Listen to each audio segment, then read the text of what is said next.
안녕하세요. 모두가 사는 교회 올리브교회 박종범 목사입니다. 오늘도 하나님의 은혜와 평강이 우리 주 예수 그리스도 안에서 저와 우리 모두에게 넘쳐나길 주의 이름으로 축복합니다.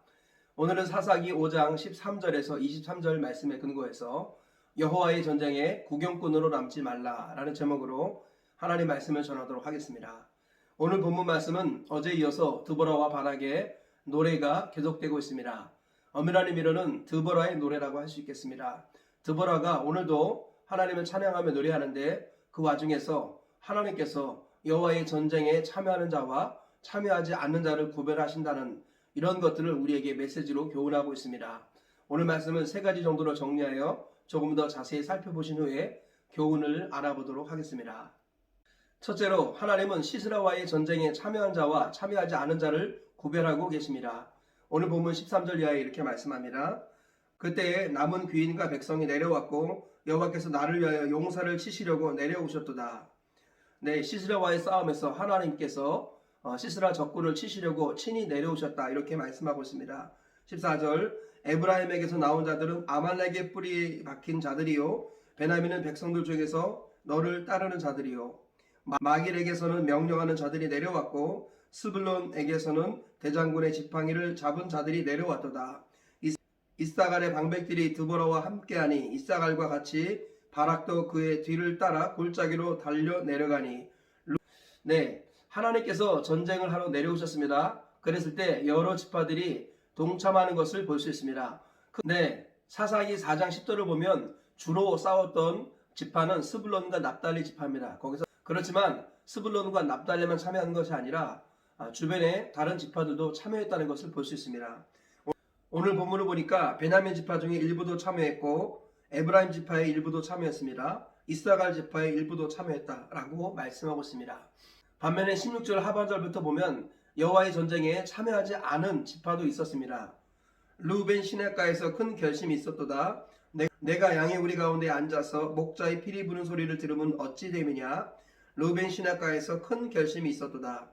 르우벤 지파는 고민을 했지만 큰 결심하고 전쟁에 참여하지 않았다라고 말씀하고 있는 것입니다. 17절 길앗은 요단강 쪽에 거주하며 다는 배에 머무름이 어찌 됨이냐. 아셀은 해변에 앉으며 자기 항만에 거주하도다. 뿐만 아니라 요단 동편의 길앗의 세 지파도 전쟁에 참여하지 않았다. 그리고 단 지파도 배에 머물러 있었고 아셀은 그냥 해변에 앉아 있었다. 이렇게 표현합니다. 그러니까 르우벤, 갓, 므낫세 절반 지파 이런 지파들이나 단 지파는 전쟁에 참여하지 않았다라고 하나님께서 이 드보라의 노래를 통해서 우리에게 말씀하고 있습니다.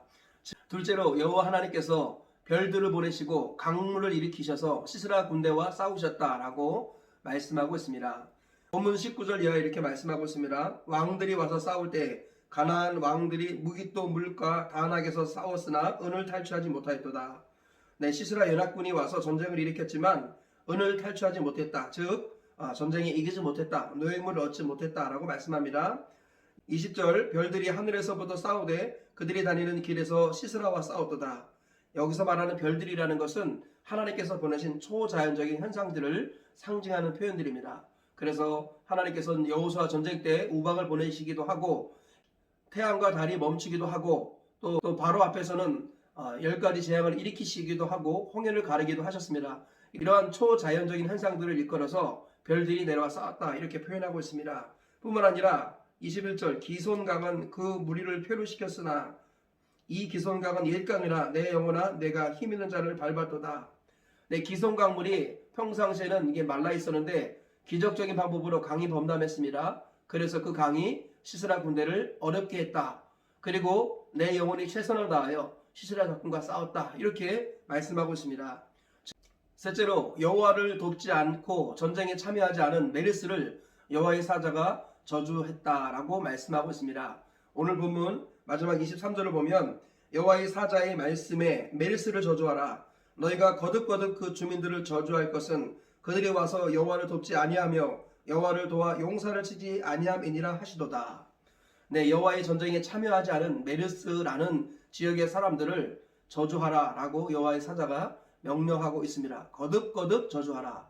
그렇게 말씀하고 있습니다. 즉 하나님께서 싸움에 나가셨는데 함께하지 아니하는 여호와의 전쟁에 참여하지 않은 자를 주님이 기뻐하지 않는 모습을 보여주고 있습니다. 오늘 이 말씀을 근거로 해서 얻을 수 있는 교훈들을 몇 가지 살펴보도록 하겠습니다. 첫째로, 하나님은 자기의 영광을 나눠주기 위해서 하나님의 전쟁에 참여하라고 말씀하십니다. 오늘 본문을 보면 여호와의 전쟁에 참여한 자와 참여하지 않은 자를 하나님께서 철저하게 구별하고 계시는 것을 볼 수 있습니다. 그리고 23절에는 여호와의 전쟁에 참여하지 않은 메르스 거민들을 저주하라, 이렇게 말씀하고 있는 것을 볼 수 있습니다. 하나님께서 이렇게 세세하게 전쟁에 참여한 지파와 참여하지 않은 지파를 나눈 이유가 무엇입니까? 하나님께서는 그만큼 하나님의 전쟁에, 여호와의 싸움에 함께하기를 원하신다라는 것입니다. 그런데 왜 이와 같이 하나님께서는 우리가 여호와의 전쟁에 참여하길 원하실까요? 그것은 바로 하나님의 영광을 나누어주기 위해서입니다. 하나님께서는 우리에게 좋은 것을 주기 원하시는 넉넉한 아버지와 같습니다.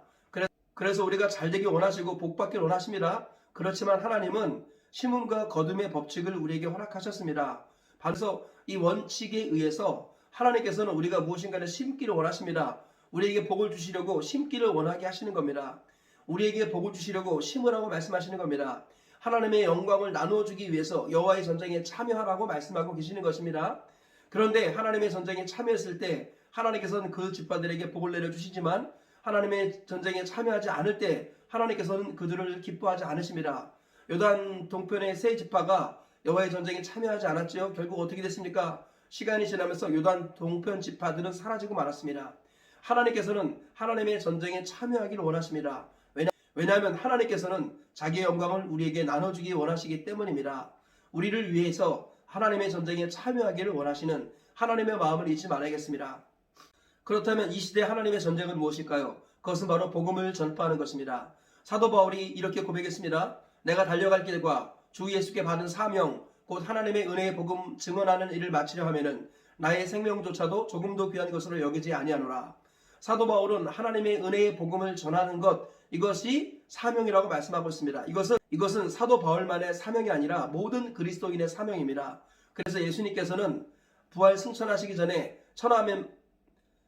그래서 우리 주님께서는 부활 승천하시기 전에 성령이 너에게 임하시면 너희가 권능을 받고 땅끝까지 이르러 내 증인이 될 것이다 라고 말씀하셨습니다. 그러시면서 천하 만민 모든 민족에게 가서 제자 삼고 내가 너에게 분부한 모든 것을 가르쳐 지키게 하라 라고 말씀하셨습니다. 복음 전파가 모든 그리스도인과 모든 교회, 모든 성도의 사명이라는 것입니다. 하나님께서는 이 복음 전파라는 영적 싸움에 우리가 참여하기를 원하십니다. 그럴 때 하나님께서는 하나님의 영광을 그 사람에게 나눠주신다고 말씀하고 있습니다. 우리가 이 사실을 기억하시고 여호와의 전쟁에 참여한 자와 참여하지 않은 자를 구별하신 하나님께서 마지막 날 복음 전파에 참여한 자와 참여하지 않은 자를 구별하신다는 것을 잊지 마시기를 축복합니다. 우리 모두가 여호와의 전쟁인 복음 전파에 적극적으로 참여하셔서 마지막에 생명책에 그 이름이 끝까지 남으며 마지막에 하나님 품에 영원히 거하시는 우리 모두가 되시기를 주의 이름으로 축복합니다. 둘째로, 하나님은 순종하는 자의 앞에 서서 기적을 일으키시며 싸워주신다라는 것입니다. 오늘 본문을 보니까 순종하는 이스라엘 백성들 앞에서 하나님께서 싸우시는 것을 볼 수 있습니다. 하나님께서 하늘의 별들을 보내주시고 강물을 일으켜 주십니다. 그래서 적들 시스라 군대와 싸우시고 기적을 일으키십니다. 그러니까 하나님께서 앞서 싸우시는 것을 보고 이스라엘 백성들도 최선을 다해 전쟁에 임하였습니다. 결국 하나님께서 허락하신 그 전쟁을 통하여 큰 영광을 하나님께 돌려드리고 수많은 노획물을 얻는 이런 복을 얻었다라고 성경은 말씀하고 있습니다.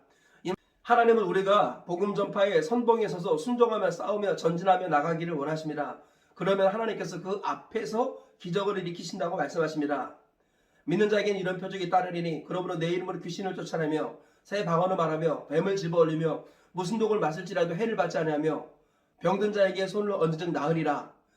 제자들이 나아갈 때 주께서 함께하사 그 따르는 표적으로 말씀을 확실히 증언하시니라.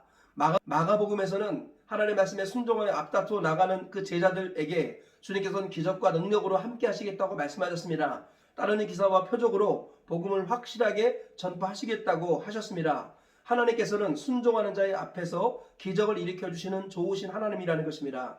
오늘날 우리의 삶에 성경에 나와 있는 기적들이 사라지고 있는 이유가 무엇입니까? 복음 전파의 사명에 순종하지 않기 때문입니다. 우리가 복음을 전하는 자의 현장에 선봉에 서게 되면 하나님 우리 앞에 서서 기적을 행하신다라고 성경은 분명히 밝히 말씀하고 있습니다. 기적을 원하십니까? 복음 전파의 사명을 우선으로 살아가시기 바랍니다. 하나님이 앞서 행하시는 것을 보기 원하십니까? 복음 전파의 사명을 감당하시기를 축복합니다. 그러면 하나님께서 우리 앞서 행하셔서 기적을 보여주실 것입니다. 하나님의 살아계신 증거들을 보여주실 것입니다. 항상 여호와의 전쟁에 선봉에 서서 순종하며 나가시길 바랍니다. 그리해서 하나님께서 베풀어 주시는 기적들을 날마다 경험하시는 저와 우리 모두가 되시길 주의 이름으로 축복합니다. 셋째로, 하나님은 복음 전파의 사명을 감당하지 않는 교회와 성도를 책망하신다라는 것입니다. 오늘 본문에서 여호와의 사자가 메르스를 저주하라, 여호와를 도와 싸움에 나가지 아니한 그 메르스를 거듭거듭 저주하라라고 말씀하고 있습니다. 하나님께서는 여호와의 싸움에 참여하지 않은 자를 기뻐하지 않으십니다. 그리고 책망하십니다. 그리고 징계하십니다. 그리고 나서 회개하지 않으면 하나님 그들을 멸하십니다. 여호와의 전쟁이라는 것은 지금으로 말하면 복음 전파라고 말씀을 드렸습니다. 하나님께서는 복음 전파에 참여하지 않는 교회와 가정과 성도들을 책망하십니다. 그들을 절대 기뻐하지 않으십니다. 하나님 나라와 복음 전파와 교회에는 등한히 하면서 자기 일에 우선을 두는 그 사람들을 하나님은 절대 기뻐하지 않으십니다. 하나님은 서운하다고 말씀하십니다. 하나님은 그들에게 경고하십니다. 너희가 그러한 삶의 패턴을 정리하지 않는다면, 교회와 상관없이 살고 하나님 나라와 상관없이 살고 복음 전파와 상관없이 산다면 내가 너희를 징계할 것이다. 그리고 회개하지 않으면 너희를 징벌할 것이고 너희를 책망할 것이고 너희를 저주할 것이다. 주님이 엄히 경고하고 계십니다. 하나님께서는 먼저 그의 나라와 그의 의를 구하라. 그리하면 이 모든 것을 너희에게 더하시리라 약속하셨습니다. 나와 복음을 위하여 집과 형제, 부모, 형제, 처, 자식까지 버린 자는 금세에 있어서 100배의 복을 받고 내세의 영생을 얻지 못할 자가 없느니라. 주님은 말씀하셨습니다. 우리가 하나님 나라와 의를 기뻐하며 우리가 복음 전파에 힘쓰고 교회를 중심으로 살아갈 때 하나님께서는 우리의 삶을 책임져 주신다고 약속하셨습니다. 그러나 우리가 복음 전파를 등한히 하고 교회가 사명을 감당하는 것을 게을리할 때 하나님께서는 촛대를 옮기신다고 경고하고 계시는 것입니다. 이 사실을 기억하시면서 다시금 사명으로 돌아가시길 축복합니다. 복음 전파의 본질을 회복하시기를 축복합니다. 그리할 때 하나님께서 우리 앞날과 인생을 책임지시고 교회 앞날을 책임지시는 것을 경험하시는 복과 은혜가 저와 우리 모두에게 있기를 주의 이름으로 축복합니다. 말씀의 결론을 맺겠습니다. 하나님께서는 드보라의 찬양을 통하여서 여호와의 전쟁에 참여하지 않은 자와 참여한 자를 철저하게 구별하시면서 오늘 세 가지 교훈을 우리에게 주셨습니다. 첫째, 하나님께서는 자기의 영광을 나눠주기 위해서 여호와의 전쟁에 참여하라고 말씀하십니다. 둘째로, 하나님은 순종하는 자의 앞에 서서 기적을 행하신다라는 것입니다. 하나님은 복음 전파의 사명을 순종하여 행하는 자의 앞에 서서 기적을 일으키시고 능력을 나타내시고 하나님이 지금도 살아계심을 보여주시는 좋으신 하나님이십니다. 셋째로, 하나님은 복음을 전하지 않는 교회와 성도를 책망하신다라는 것입니다. 메르스를 거듭거듭 저주하라 말씀하신 하나님의 경고의 말씀을 기억하시면서 복음 전파와 상관없는 삶, 교회와 상관없는 삶, 하나님 나라와 상관없는 삶에 대해서 주님은 반드시 책망하시고 징계하십니다. 이 사실을 기억하시면서 복음 전파의 사명을 우선으로 살아가시는 우리 각 교회와 가정과 개인 되시길 주의 이름으로 축복합니다. 오늘 세 가지 말씀 기억하시면서 하루를 승리하며 사시고 평생 승리하며 사시다가 하나님께 가시는 저와 우리 모두가 다 되시기를 주의 이름으로 축복합니다.